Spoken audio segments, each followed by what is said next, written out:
Terus bagaimana hubungan dengan anak saya yang sekolah di pesantren, Pak? Ini mau nanya. Kita sudah bersuci atau berwudu. Terima kasih, Kemudian Bapak. bersihkan wudunya batal. Wudunya batal.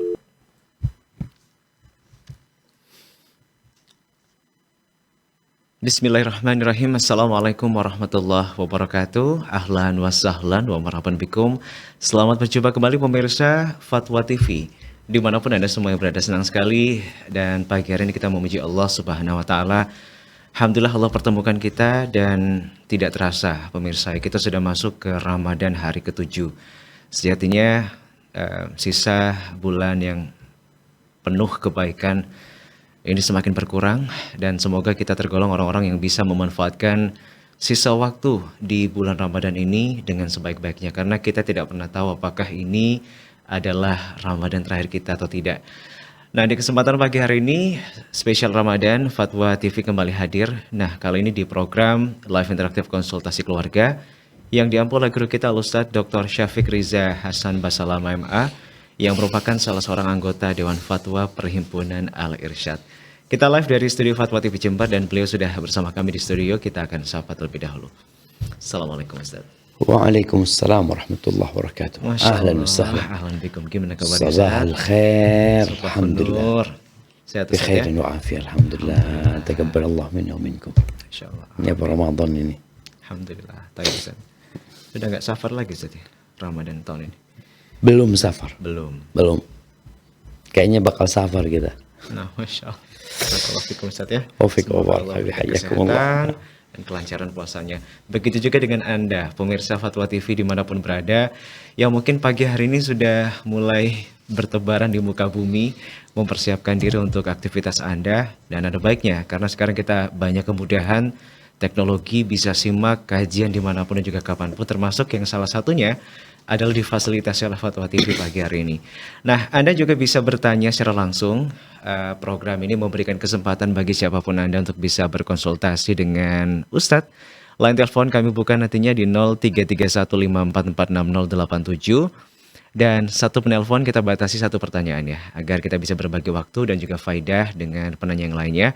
Kemudian bagi Anda yang belum sempat bergabung via telepon, kami akan undang Anda bisa simak dan bertanya melalui website kami di www.dewanfatwa.com.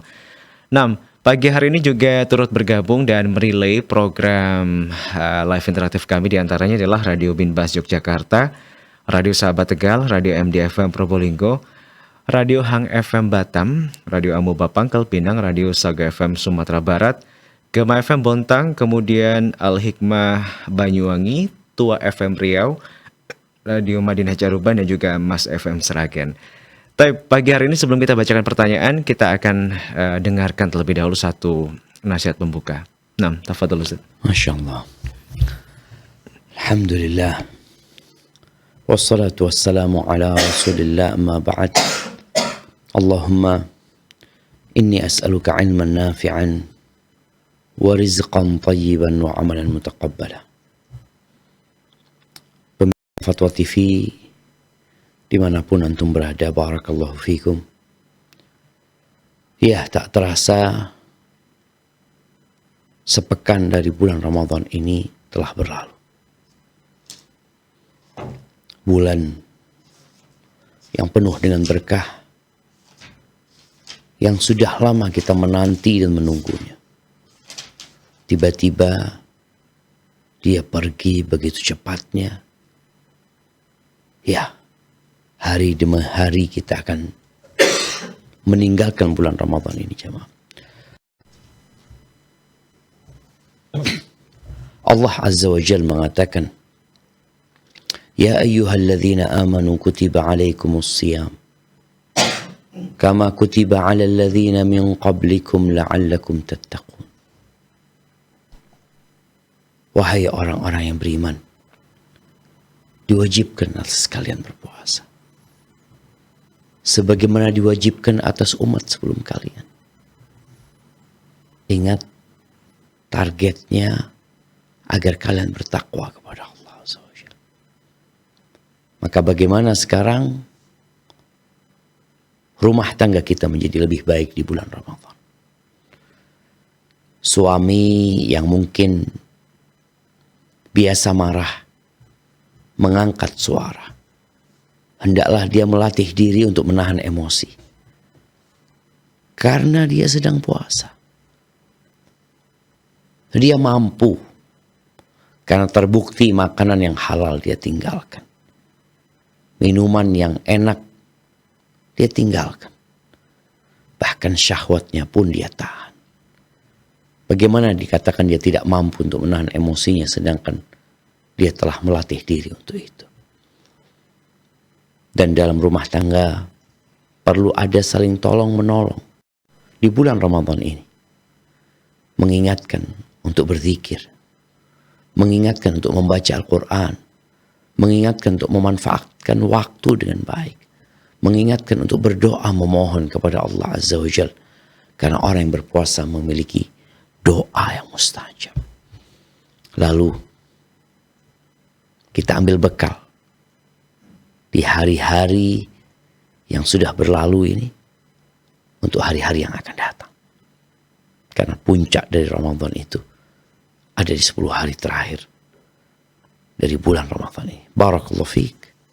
Semoga itu bermanfaat buat kita semua, memotivasi kita untuk jadi lebih baik lagi. Nah, barakallahu fiik. Nah, Ustaz, jazakallahu khairan Ustaz atas satu nasihat membuka di kesempatan pagi hari ini. Semoga ini menambah semangat kita, pemirsa, dimanapun Anda semua yang berada, dalam memulai hari utamanya, bekal kita ya di hari-hari selama bulan Ramadan. Barakallahu fikum. Tapi pagi hari ini kita akan undang Anda dan silakan untuk jalur konsultasi keluarga pagi hari ini 0331544608 sudah kami buka. Dan kita sudah tersambung dengan penelpon pertama kita dari kawasan Padang kali ini. Baik, Fatwa TV, Assalamualaikum. Assalamualaikum Ustaz. Waalaikumsalam. Ada Ibu Azizah di Padang. Silakan Ibu Azizah pertanyaannya. Izin bertanya Ustaz, suami istri yang menikah dengan membawa anak, masing-masing membawa anak dari pernikahan sebelumnya. Dan pernikahan yang baru ini mendapatkan 2 orang anak. Ya. Dan suami istri ini bercerai. Tetapi suami istri ini bercerai, kedua itu menyetujui silaturahmi antar anak-anak yang dibawa masing-masing itu untuk tetap saling bersilaturahmi, mengikat hubungan ya Ustaz ya. Terus yang saya tanyakan, bagaimana hukumnya anak dari istri ini, kan ada yang perempuan. Bagaimana hukumnya dia menyambung silaturahmi dengan bapak tirinya itu, apakah masih mahram atau bukan? Karena anak perempuan ini sudah balik dan ada itikat baik dari bapaknya, bapak tirinya itu mau mengajak ke rumahnya untuk memperkenalkan kepada istri barunya gitu, biar dekat gitu Ustaz. Tunggu, yang ingin dikenalkan ini anak dari istri yang perempuan tadi itu? Iya, Anak mantan istri gitu? anak mantan istri iya, karena keduanya ini masih ingin anakmu juga anakku gitu. Oke, siap. Anakmu gitu. Nah, Dan yang saya tanyakan, apakah anak dari istri ini tadi kan ada perempuan, kan udah beda. iya. Amin, Ustaz, apakah masih mahram atau bukan gitu. Siap. Baik Ibu Azizah, terima kasih pertanyaannya. Syukran Ustaz. Assalamualaikum. Waalaikumsalam warahmatullahi wabarakatuh. Masya Allah jamaah. Ya, ini pertanyaan yang menarik sekali ya untuk dibahas di saat banyak orang yang tidak peduli dengan halal haram. Banyak manusia yang tidak memikirkan mana yang mahram dan mana yang bukan mahram. Bahkan yang jelas-jelas bukan mahram pun mereka anggap itu hal yang remeh. Di mana kita melihat mereka yang berpacaran ya. Mereka yang pergi dengan anaknya orang. Tapi tidak pernah bertanya apakah yang mereka lakukan itu halal atau tidak. Allah berfirman, fas'al ahla dzikri in kuntum la ta'lamun. Bertanyalah kalian kepada orang-orang yang berilmu apabila kalian tidak mengerti. Baik, kembali kepada pertanyaan. Bagaimana hukum anak tiri, anak bawaan? Tadi dikatakan bahwasanya ini seorang janda menikah dengan duda. Dan dua-duanya membawa anak masing-masing dari pernikahan sebelumnya. Apakah anaknya istri jadi mahram untuk suami ibunya? Dan sebaliknya, apakah anaknya suami itu mahram untuk istri bapaknya? Naam. Allah Azza wa Jalla mengatakan warabaibukumul lati fi hujurikum min nisaikumul lati dakhaltum bihin. Apabila suami istri ini sudah berkumpul, itu otomatis anak mereka jadi mahram. Jadi insya Allah kalau dikatakan apakah ya mereka pernah hidup bareng ya, pernah hidup bareng dulu, kemudian terjadi perceraian sehingga sang ayah, Masya Allah, dia tetap ingin menjaga silaturahim dengan anak istrinya, karena memang yang terputus tatkala terjadi perceraian itu hanya hubungan suami istri. Silaturahim tidak boleh putus, ukhuwah Islamiyah tidak boleh putus. Jadi insya Allah nggak ada masalah kalau dikatakan tadi bapak tirinya ini kepingin anak-anaknya itu kenal sama tadi istri barunya, kenal sama adik-adiknya yang ada di situ ya. Insya Allah semoga nggak ada masalah, walaupun memang ada khilaf di antara para ulama. Apakah yang mahram itu hanya yang dalam dalam pengawasan atau dalam pendidikan si bapak ini, atau semua anak tiri itu mahram? Ana lihat yang lebih kuat pendapatnya, apabila bapak ibunya sudah berkumpul, maka anak-anak mereka jadi mahram. Hadza wallahu a'lam bissawab. Baik, Ustaz. Barakallahu fikum. Berkumpul di sini maksudnya sudah pernah berhubungan, Ustaz ya? Iya, artinya mereka bukan cuma akad ya, tapi mereka sudah ya berhubungan, apalagi dikatakan sudah punya anak dua lagi dari pernikahan barunya gitu kan. Jadi anak tiri itu tetap statusnya tidak berubah, Ustaz ya? Maksudnya Tetap anak tiri. Tetap anak tiri dalam artian masih bisa bersilaturahmi dengan. Iya, nggak ada bapak masalah, tiri. nggak ada masalah Ustaz, gitu. ya? Iya, tapi statusnya bukan jadi anak ya, tetap Baik. itu anak tiri. Tidak akan merubah statusnya sebagai anak tiri menjadi anak kandung, Ustaz ya? Karena ini ada kaitannya dengan urusan warisan ya, urusannya dengan perwalian. Tetap yang jadi wali ya bapak kandungnya gitu. Nah, Seperti baik ya. itu. Semoga ini bisa difahami oleh Anda pemirsa siapapun yang mungkin mengalami atau ada kasus yang sama di keluarganya ya. Tapi pagi hari ini silakan yang ingin bergabung via telepon masih kosong di jalur 335446087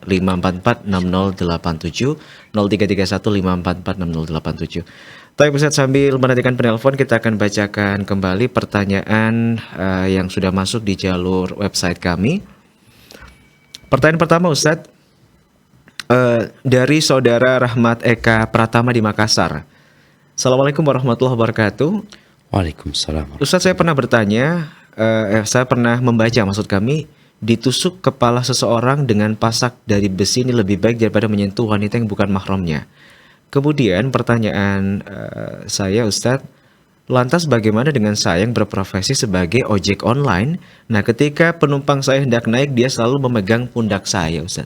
Nah, Bagaimana, Ustaz?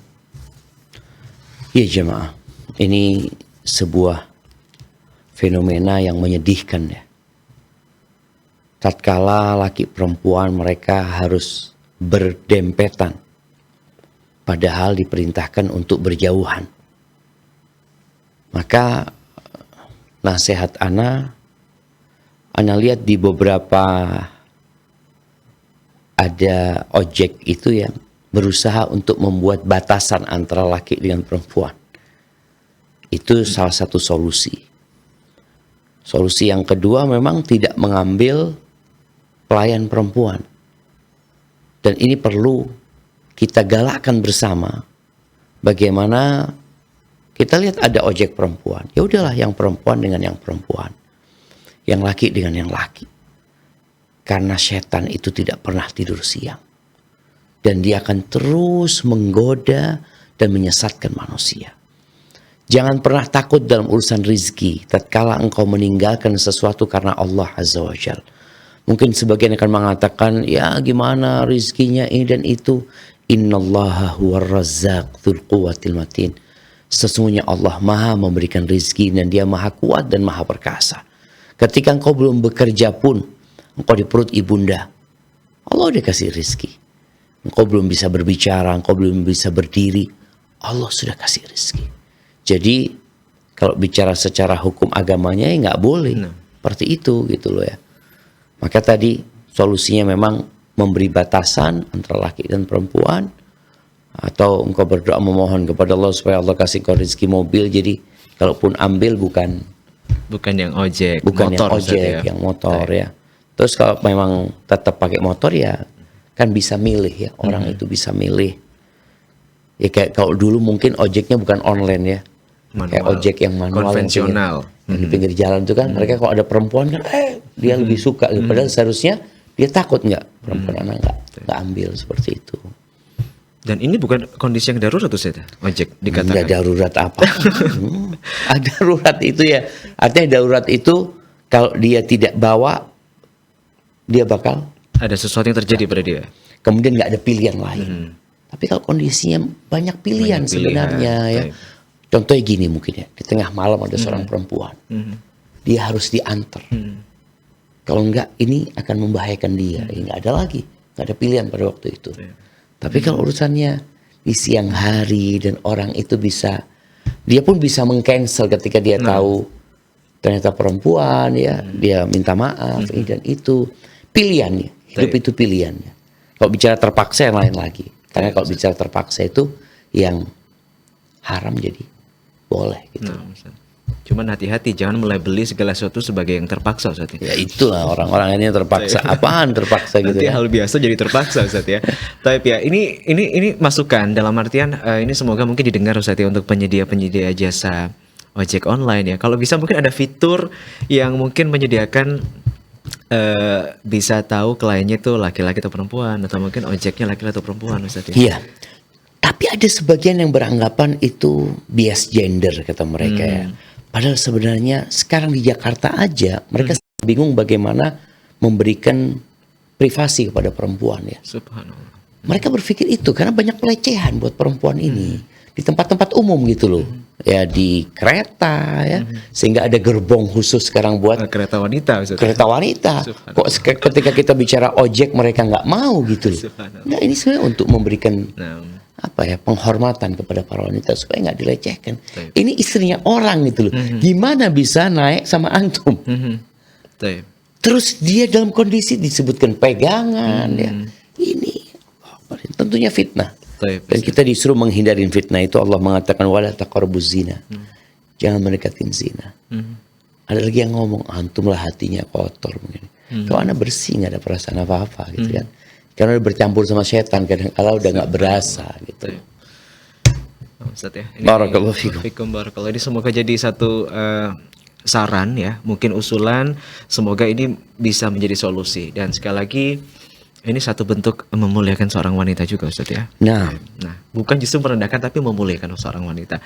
Taib, silakan yang ingin gabung via telepon, kita masih buka layanan di 0331 544 6087. Waktu kita pagi hari ini insyaallah hingga pukul 7 waktu Indonesia Barat. Taib, kita akan sapa kembali mereka yang bertanya di jalur website, Ustaz. Dari saudari Erlin Jufri. Assalamualaikum warahmatullahi wabarakatuh. waalaikumsalam warahmatullahi. Ustadz izin bertanya, bagaimana caranya kita mengetahui jika amalan kita ini diterima atau tidak? Jika saya sudah berusaha untuk istiqomah di setiap amalan, namun masih saja ada yang selalu mengganjal perasaan di hati. Apakah ini efek dari dosa, Ustadz? Atau cuma tipu daya setan? Dan kemudian bagaimana saya menyikapi rasa was-was seperti ini? Jazakallahu khair. Masya Allah, nah. Iya, ahibati fillah. Tentunya semua ingin amalan yang dikerjakan diterima oleh Allah Azza wa Jalla. Bagaimana cara kita mengetahui amalan kita diterima atau tidak? Yang pertama, berusahalah untuk memenuhi syarat dan ketentuan. syarat diterimanya amalan itu dua. Yang pertama ikhlas. Dan ikhlas ini sesuatu yang perlu perjuangan. Bagaimana Sufyan Ats-Tsauri mengatakan, ma'alajtu syai'an asyadda ala nafsi min niyati. Aku tidak pernah memperbaiki sesuatu yang lebih berat daripada niatku sendiri. Niat itu bolak-balik. Maka perlu perjuangan orang untuk menjaga keikhlasannya. Yang kedua adalah sesuai dengan tuntunan agama. Sesuai dengan yang diajarkan oleh Nabi Muhammad SAW dalam ibadah-ibadah tersebut. Apabila kita sudah memenuhi dua syarat ini, maka disinilah kita berharap diterima. Nggak boleh yakin diterima. Karena boleh jadi perasaan kita berkasnya sudah lengkap, ketika diperiksa ternyata belum lengkap. Seperti orang-orang yang melamar sebuah pekerjaan, mendaftar ke sebuah perusahaan, dia pikir udah lengkap. Dia pikir udah sesuai dengan yang dipinta. Ternyata ada yang luput. Begitu pula dalam ibadah kita. Oleh karena itu orang semakin dekat sama Allah Azza wa Jalla semakin takut. Innama yakhshallaha min ibadihil ulama. Yang takut kepada Allah dari hamba-hambanya itu orang-orang yang berilmu. Sehingga apabila engkau telah beramal, kau memohon kepada Allah supaya diterima. Dan engkau takut tidak diterima. Bukan was-was syaitan ya, tapi memang karena kita tahu dengan dosa-dosa kita, kita tahu dengan keburukan diri kita, dan kita tahu dengan kebesaran Allah Azza wa Jal, berapa banyak nikmat yang Allah berikan dan kita belum bisa untuk mensyukurinya. Ketika Allah menyebutkan tentang hamba-hambanya yang soleh, walladzina yu'tuna ma atau wa qulubuhum wajilatun annahum ila rabbihim raji'un ulaika yusari'una fil khairat wa hum laha sabiqun. Mereka adalah orang-orang yang berbuat, memberi apa yang harus mereka beri dalam kondisi mereka takut. Hati mereka takut. Ketika ayat ini turun, Aisyah bertanya, ya Rasulullah, yang dimaksud dengan ayat tersebut, apakah orang yang mencuri? Apakah orang yang berzina? Kemudian dia takut diazab. Kata Nabi SAW, la yabnatas siddiq, bukan wahai putrinya Siddiq. Bukan. Walakinnahu rajul yusalli wa yasum wa yatasaddaq. Tapi yang dimaksud dengan ayat itu adalah seorang hamba yang rajin sholatnya, yang rajin sedekahnya, yang rajin puasanya, dan dia takut tidak diterima. Oleh karena itu, Nabi Ibrahim alaihi salam ketika beliau membangun Ka'bah bersama putranya Ismail. Yang dibangun apa? Ka'bah. Bersama siapa? Putranya Ismail. Apa doanya? Rabbana taqabbal minna innaka antas sami'ul alim. Wahai Rabb kami, terima dari kami. Kalau Nabi Ibrahim aja takut tidak diterima, maka bagaimana dengan kita? Sehingga berusaha kita untuk berbuat baik, memohon ampun kepada Allah Azza wa Jalla. Kita lihat bagaimana Nabi mendidik para sahabatnya. Selesai sholat, astagfirullah, astagfirullah, minta ampun sama Allah. Kemudian penghuni surga, apa yang mereka kerjakan ketika mereka hidup di dunia? Allah menyebutkan mereka adalah orang-orang yang rajin sholat malam. Kanu qalilan minal laili ma yahja'un. Sedikit tidur malam mereka. Wabil ashari hum yastaghfirun. Nih mereka sholat malam, mereka tahajud, mereka berdoa. Di akhir malam selesai mereka melaksanakan sholat, udah dekat waktu subuh, di waktu sahur, Allah mengatakan wabil ashari hum yastaghfirun, dan di waktu sahur mereka beristighfar, memohon ampun kepada Allah Azza wa Jal. Maka teruslah beramal, teruslah memperbaiki amalan, dan teruslah memohon ampun kepada Allah dan berdoa supaya diterima oleh Allah Jalla Jalaluh. Oleh karena itu, selesai puasa, biasanya orang saling mengucapkan selamat dengan ucapan apa? Taqabbalallahu minna wa minkum.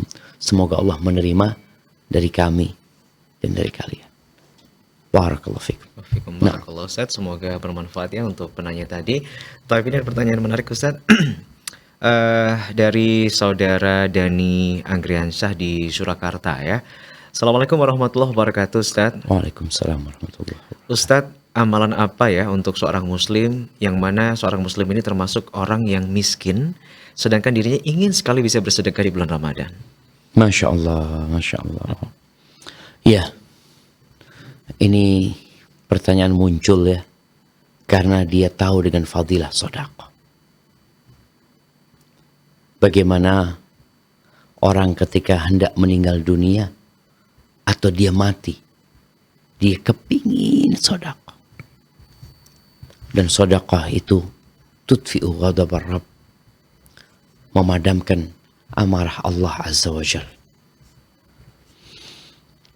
Tapi ternyata tidak semua orang bisa bersedekah, karena tidak semua punya harta.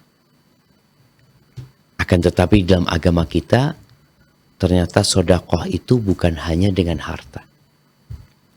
Rasulullah Sallallahu Alaihi Wasallam mengatakan, tabassumuka fi wajhi akhika sadaqah. Senyummu di wajah saudaramu itu sedekah. Amr bil ma'ruf wa nahyun 'anil munkar, memerintahkan kepada kebaikan, mencegah kemungkaran, itu sedekah. Sampai Nabi SAW ya memberikan gambaran yang sangat luas sekali, bahwa di semua kebaikan itu dapat bernilai sedekah ketika orang meniatkan dengan niat yang baik. Sampai pernah Rasul SAW mengatakan kepada para sahabatnya ketika berbincang tentang sedekah, wa fi bud'i ahadikum sedekah. Dan kalian menghubungin istri kalian, itu ada pahala sedekah. Ini membuat para sahabat tercengang. Mereka mengatakan, ya Rasulullah, ayati ahaduna syahwatahu wa yakunu lahu fiha ajr. Wahai Rasulullah, apakah seorang di antara kita menyalurkan syahwatnya, kemudian dia dapat pahala sedekah tadi itu? Apa kata Nabi SAW? Ara'aitum law wada'aha fi haramin akana alaihi wizr. Menurut kalian gimana kalau dia menyalurkan syahwatnya di tempat yang haram? Dosa enggak? Ya dosa tentunya. Begitu pula tatkala dia menyalurkan di tempat yang halal.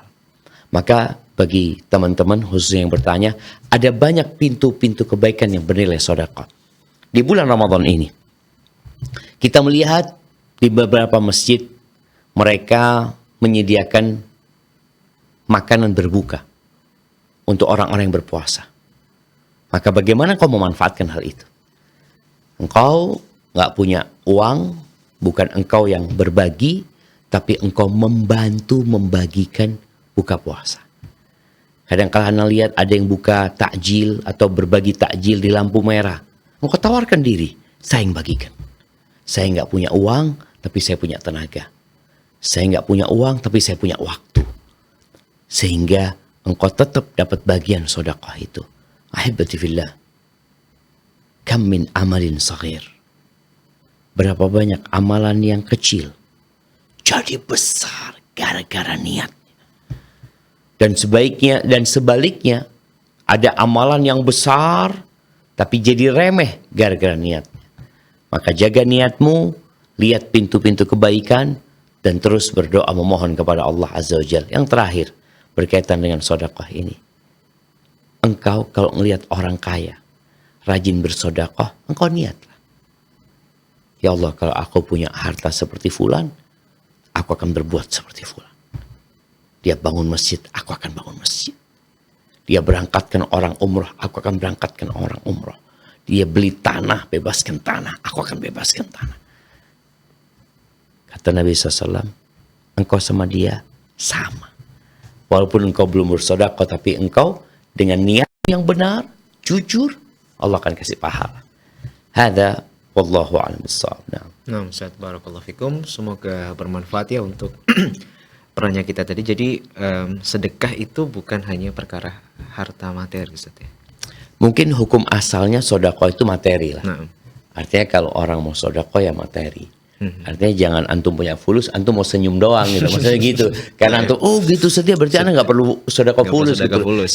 Ini yang nggak punya fulus ya, atau yang punya fulus selain dia sedekah harta, ada pintu-pintu sedekah yang lainnya gitu. Sehingga Islam ini benar-benar memberikan peluang kepada semua. Siapapun, Ustaz, ya. Siapapun gitu loh. Cuma kalau yang punya duit ya orang butuh fulusmu gitu. Taib. Nggak butuh senyummu. Tapi kalau orang nggak punya fulus ya paling nggak antum senyum lah sama dia. Ya, Ustaz ya. Kayak Taib. gitu. Barakallahu. Itulah kenapa sebenarnya kaya atau miskin itu sama-sama ujian, Ustaz ya. Iya, kalau bicara, cuma memang sebagian orang tuh berpikir kalau miskin sedang diuji gitu. Nah. Kalau kaya enggak gitu loh. Padahal sama-sama, Ustaz ya. Sama-sama diuji. Nah, Ustaz ya. Sama-sama diuji. Baik ya, barakallahu fikum. Semoga bermanfaat ya untuk siapapun kita. Sekali lagi semuanya ujian, kondisi kaya atau miskin itu semua sama-sama ujian. Dan Taib Ustaz, kita ada penelpon berikutnya dari Ibu Rahma, sudah tersambung di jalur telepon dari Jawa Timur.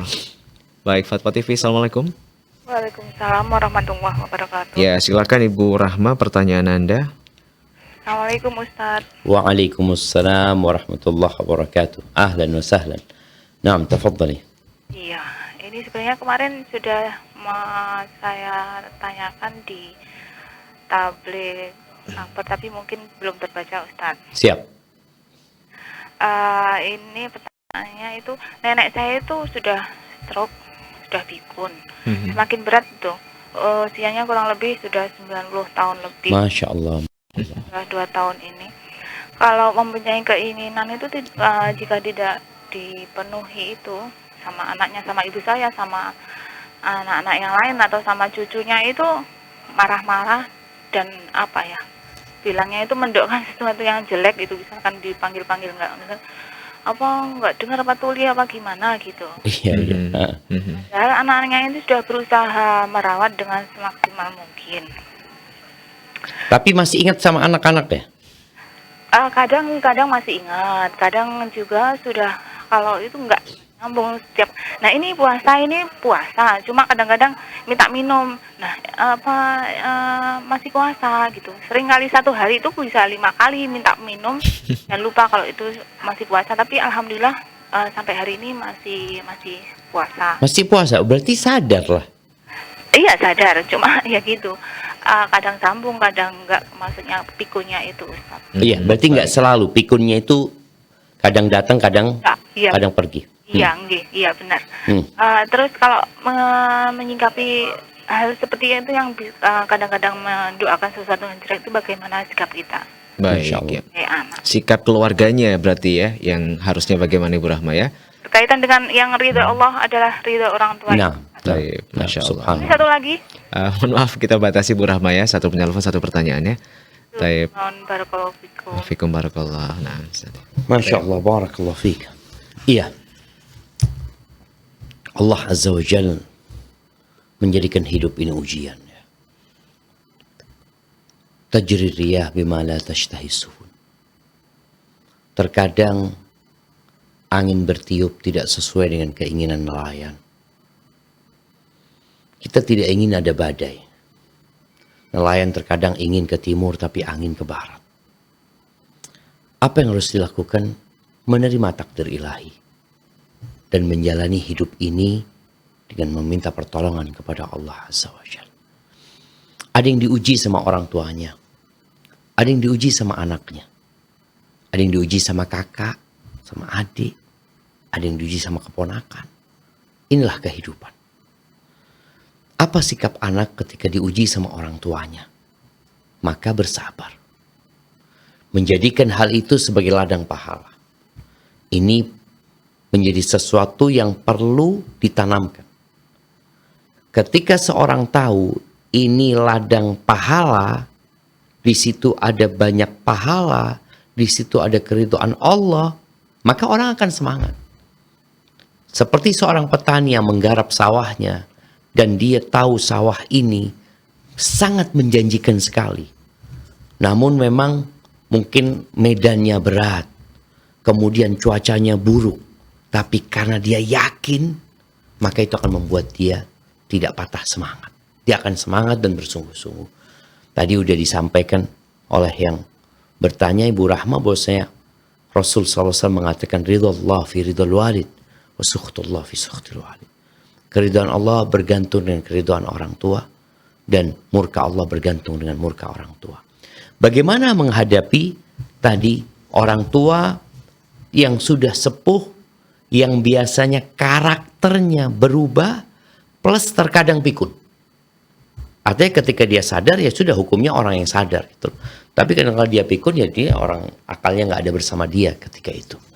Ketika dia sadar ya berusahalah kita semaksimal mungkin merawat dia untuk beribadah kepada Allah Azza wa Jalla. Kalau tadi mau dia puasa, dia untuk sholatnya dan ibadahnya.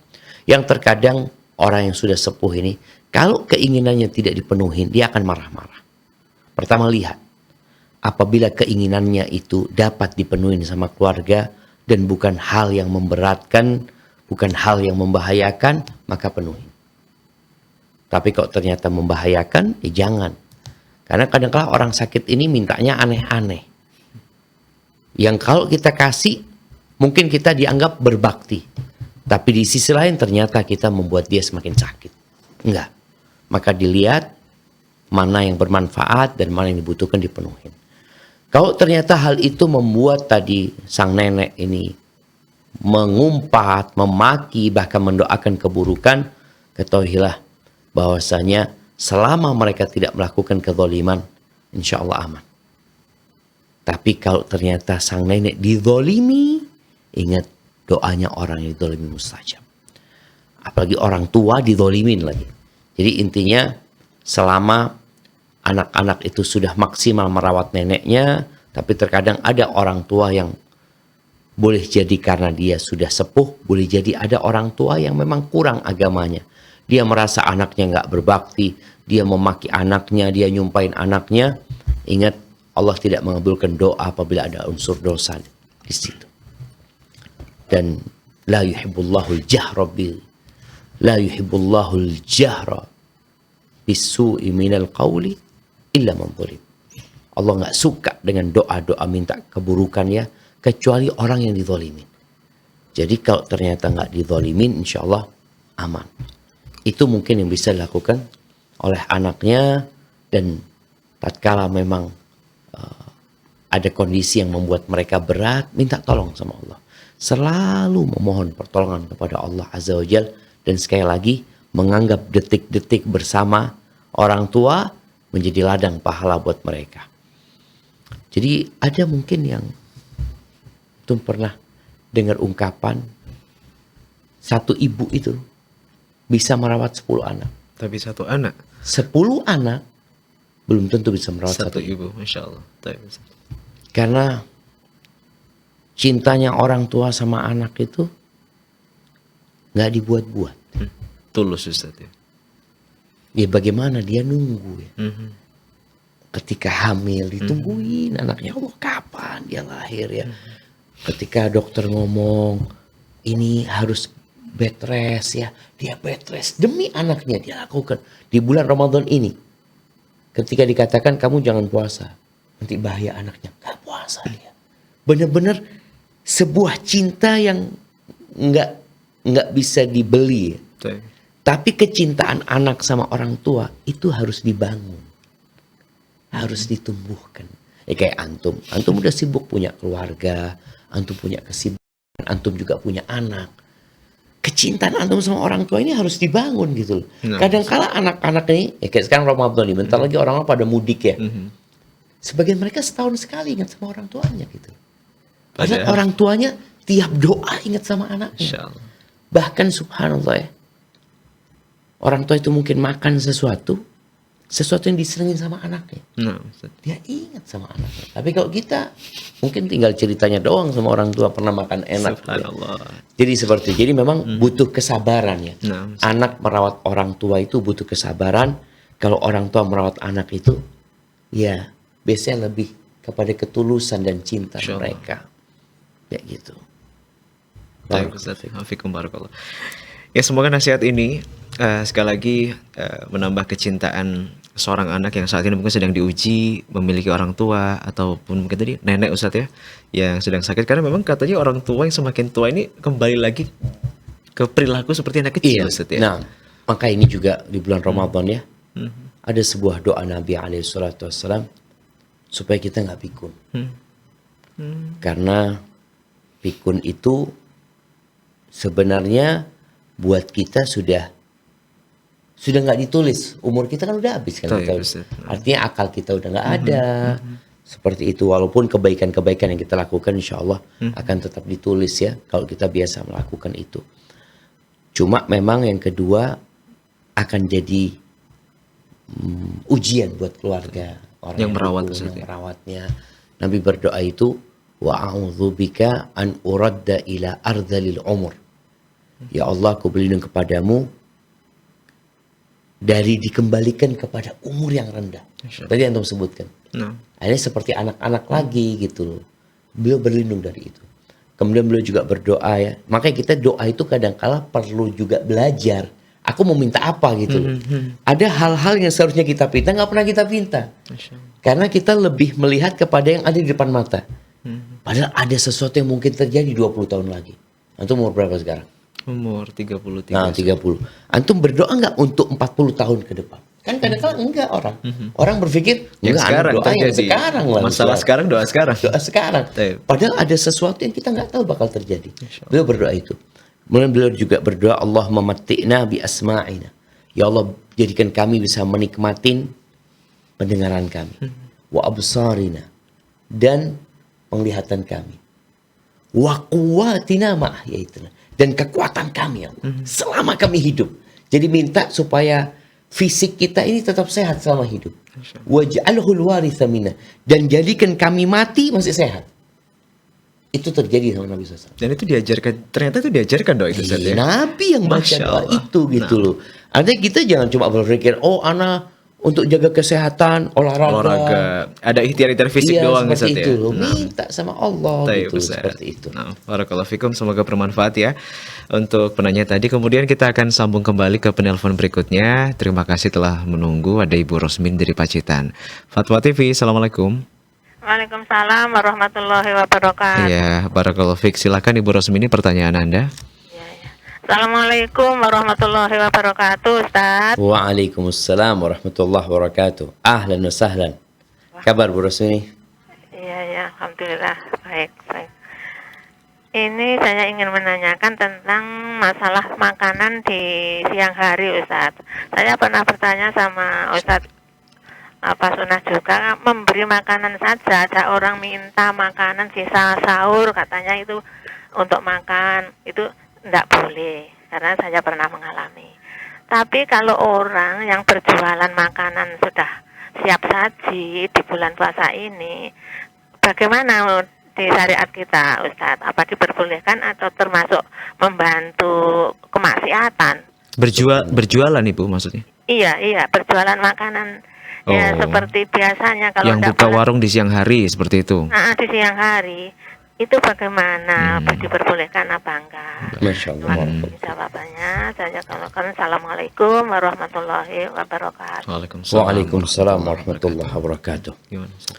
Nah, ya ini pertanyaan yang mungkin mewakili banyak orang ya.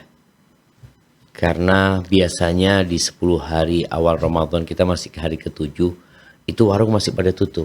Karena orang masih pada puasa semuanya. Tapi biasanya setelah itu mulai ya masjidnya sepi, Warungnya warungnya sing rame, buka Ustaz, gitu loh. ya. Seperti Masya itu. Jadi ada yang berubah jemaah. Secara hukum agama kita menyediakan makan untuk orang yang melanggar syariat, maka nggak boleh. Tapi bukan berarti kita nggak boleh jualan, kita nggak boleh berbagi, boleh. Karena ada orang-orang yang nggak wajib puasa. Contohnya anak-anak atau orang yang sakit. Jadi tatkala orang itu berjualan, maka niatkan berjualan memang untuk yang tidak wajib puasa. Seperti tadi, ada ibu hamil, ibu menyusui umpamanya, kemudian ada anak-anak yang masih kecil, kemudian ada orang tua yang sakit, sehingga dia mengkondisikan hal itu.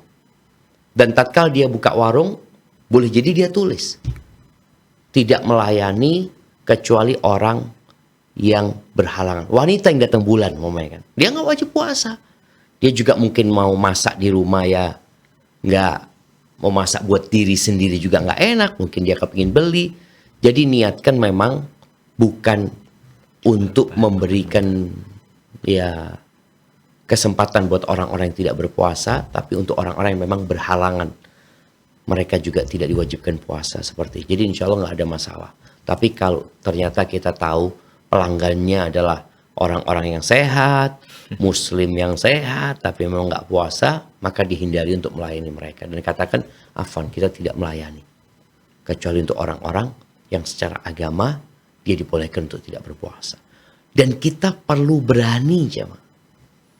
Kita perlu berani. Kemungkaran itu terjadi karena ada pembiaran. Artinya merajalela ya. Kita lihat di sebuah tempat ya. Kenapa beberapa hari yang lalu Anda baca berita di sebuah tempat dijadikan markasnya narkoba, sebuah tempat dijadikan tempatnya prostitusi, karena ada pembiaran. Kita harus berani enggak? Kita tidak melayani. Ketika mereka marah, ya sudah mohon maaf kata dia. Engkau muslim dan aku muslim juga. Aku akan ditanya sama Allah, engkau akan ditanya sama Allah. Aku lakukan yang aku diperintahkan dan kau silahkan lakukan yang diperintahkan kepadamu. Mungkin seperti itu, dan insya Allah dengan cara seperti itu kita akan memberikan nasihat kepada orang-orang. Kita memberikan contoh yang baik dan kita mati insya Allah. Contoh itu kalau dicontoh sama orang lain. Kalau kita punya warung, tulis apa kira-kira? Tidak melayani orang yang tidak berpuasa. Ustaz. Duh, Dalam, sih? tapi ada komanya. Tidak melayani orang yang tidak puasa. Terus apa yang beli gitu? Kan nanti bukanya Ustaz, menjelang berbuka gitu. Bukan, maksudnya tadi untuk orang yang datang bulan, untuk perempuan datang bulan, ya, untuk orang yang sakit, untuk anak-anak, kan warung itu masih beroperasi. Tapi ditulis di sana hanya melayani buat orang-orang yang berhalangan, artinya dia tidak berpuasa karena berhalangan gitu loh. Makanya ketika orang-orang yang gagah-gagah masuk seperti itu, Atau mungkin jangan makan di tempat gitu Ustaz ya. Kan itu syiar makan di juga. tempat. Kan aromanya tercium nanti Ustaz sama orang yang mungkin melintas atau gimana. Atau biasanya Enggak, ada itu sih. space khusus. Nggak kan memang ditutup kan. Lihat warung itu kan ditutup kadang-kadang seperti itu. Kadang-kala Ustaz, enggak semua warung Ustaz. Seperti itu. Tapi cuma Ana ingin berpesan tadi, ada di situ penjelasan. Kami hanya melayani untuk yang tidak berpuasa karena uzur, karena alasan syar'i, syar'i, seperti itu. Sehingga kalau ada orang yang datang tetap beli, perempuan mau main, padahal dia nggak puasa, dia nggak datang bulan tapi nggak puasa, kita kan nggak tahu. Tapi kita sudah tulis itu, paling tidak mereka jadi malu. Taib, Ustaz. Seperti itu. Dan ini memang syiar yang harus disampaikan Ustaz ya, oleh para pedagang. Kalau gitu orang bermudah-mudahan Ustaz ya. Orang itu kadang-kadang dicari nafsunya. Ingin keuntungan, lupa dengan keriduan Allah SWT. Oke, dia dapat untung banyak. Karena warung semua pada tutup, dia buka gitu kan. Tapi dia dapat laknat dari Allah. Subhanallah. Sehingga hilang berkah itu. Dan ketika berkah itu hilang, yang ada petaka harta yang dia terima. Gak manfaat buat keluarganya, gak manfaat buat anaknya, buat dirinya gak manfaat juga. Walaupun secara nominal tuh banyak Ustaz ya. Mungkin banyak nih lihat. Taib, Ustaz ya. Taib, semoga bermanfaat ya. Untuk yang berkaitan dengan makanan, terima kasih atas pertanyaannya tadi Ibu Rosmini di Pacitan.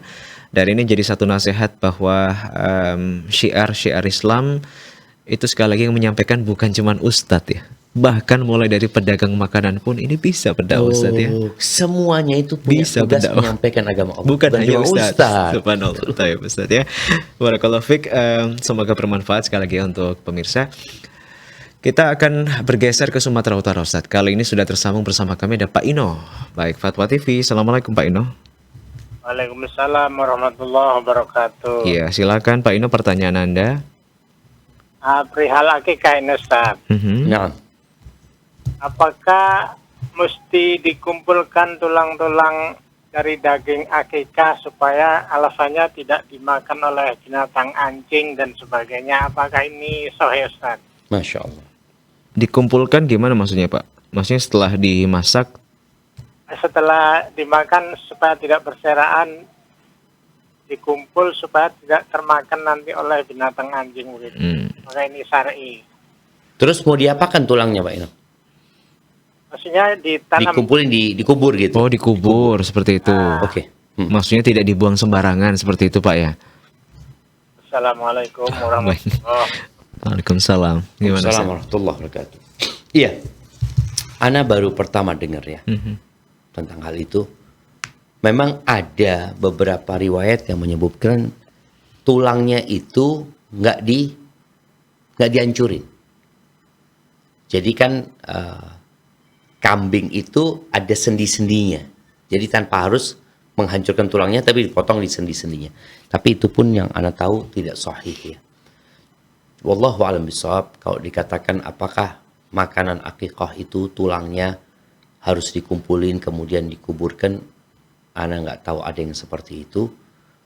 Tapi yang jelas sebenarnya ketika kita makan daging itu, sesembelihan itu dibaca dengan bismillah pagi akikah, kemudian dibuang. Itu nanti akan jadi makanan buat saudara-saudara kita dari bangsa jin. Jadi mereka akan mendapatkan tulang itu penuh dengan daging kembali. Kalau nggak dimakan sama tadi dikatakan anjing umpamanya ini dan itu. Tapi intinya Ana nggak pernah tahu bahwasanya tulang akikah itu dikumpulin kemudian dikuburkan. Yang ada ya dibuang, tapi jangan sampai mengganggu orang. Hadza wallahu a'lam bishawab. Nah, Ustaz. Barakallahu fikum, semoga bermanfaat ya untuk Pak Ino yang tadi bertanya di jalur telepon dari Sumatera Utara.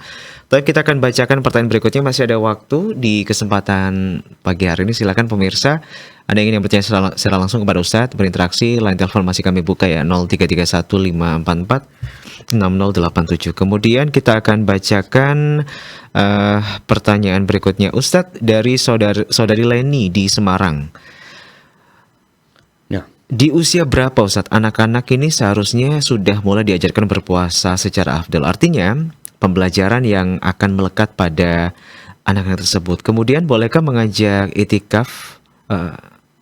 Bolehkah itikaf selain di masjid tapi di gedung majelis yang biasa dibuat pengajian? Masya Allah. Siap, barakallahu fiik. Ya, berkaitan dengan anak-anak ini sejak umur berapa diajarin puasa? Ya, sejak mereka bisa diajarin.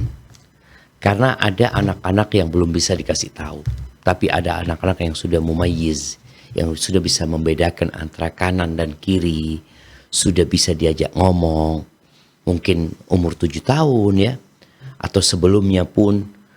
Kalau di Indonesia ini kan kita lihat ada masa pelatihan anak-anak itu dengan istilah puasa zuhur ya. Jadi dilatih dulu anak-anak itu untuk menahan makan, minum sampai waktu zuhur. Itu pelatihan, sebenarnya nggak ada puasa zuhur. Yang ada puasa itu dari fajar terbit sampai matahari tenggelam. Kemudian setelah itu mungkin naik lagi atau kadang-kadang sehari puasa, kemudian nggak puasa. Jadi intinya orang tua hendaklah memperhatikan kondisi anaknya. Kemudian jangan memaksakan anak-anak yang memang mungkin dia lemah. Sampai ada kejadian anak itu akhirnya ya sakit umpamanya. Karena memang mereka sedang dalam masa pelatihan. Adapun pertanyaan, apa pertanyaan kedua tadi? Itikaf Ustaz. Itikaf ya. Boleh nggak? Itikaf Nggak di masjid? Itikaf itu di masjid. Nggak ada itikaf selain masjid. Baik, Ustaz. Memang ada pendapat Abu Hanifah rahimahullahu ta'ala berkaitan dengan iktikafnya wanita di masjid rumahnya. Tapi di masjid, artinya di musolanya. Di rumahnya dia punya musola, tempat dia sholat di sana. Apakah itu diperbolehkan atau tidak? Jumhur ulama berpendapat nggak bisa. Namanya iktikaf itu di masjid. Maka apalagi kalau dikatakan tadi itu bukan di musola rumahnya, itu di gedung, maka tidak disebut iktikaf. Para ummahat tahu bahwasanya masjid itu punya kekhususan. Ada hukum-hukum tersendiri buat masjid itu. salah satu yang berkaitan dengan iktikaf ini. Hadza wallahu a'lam bissawab. Nah, Ustaz, barakallahu fikum. Kita ke pertanyaan terakhir, Ustaz. Ada sisa waktu sekitar 3 menit. Kita sapa ada Ibu Ana dari Jakarta. Assalamualaikum, Bu Ana. Waalaikumsalam warahmatullahi Ya, silakan Ibu, singkat pertanyaannya. Ya, Assalamualaikum Ustadz Syafiq. Saya ingin menanyakan, di dalam klaster rumah saya itu hanya ada musola, cuman banyak bapak-bapak tuh untuk sholat wajib biasanya tuh banyak ke masjid, sehingga musolanya tuh tidak banyak difungsikan. Hanya ada anak-anak kecil 4 atau 5 anak dan salah satu imam. Itu gimana ya Ustadz? Maksudnya gimana, lebih baik ke musola yang terdekat dulu atau langsung ke masjid gitu Ustadz? Masya Allah. Baik, terima kasih Bu Ana. Ya gitu Ustadz. Siap. Terima kasih Ustadz. Masya Allah, barakallahu fiik. Iya, kalau bicara mana yang lebih utama, tentunya masjid memiliki keutamaan lebih. Masjid itu pun berbeda-beda dari satu masjid ke masjid lainnya. Masjid itu semakin tua, semakin banyak jamaahnya, itu akan lebih utama. Nah, tinggal sekarang kalau bicara musola itu. Kenapa mereka kok tidak nyaman sholat di musola itu? Ini yang perlu jadi pelajaran bersama. Boleh jadi bapak-bapak itu memang enggak, aku cari masjid, memang ingin langkahnya yang lebih banyak, ingin lebih khusyuk sholatnya di sana.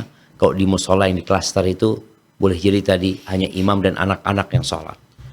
Jadi kalau dibicarakan mana yang lebih utama, ada beberapa penyebab yang menjadikan sesuatu itu lebih utama. 2 masjid, yang satu lebih tua, yang lebih tua lebih utama kita sholat di situ. Karena itu lebih banyak sudah orang-orang yang sholat di sana. Tapi di sisi lain, kadang-kala ada masjid ini, kalau kita nggak memakmurkannya, dia akan mati.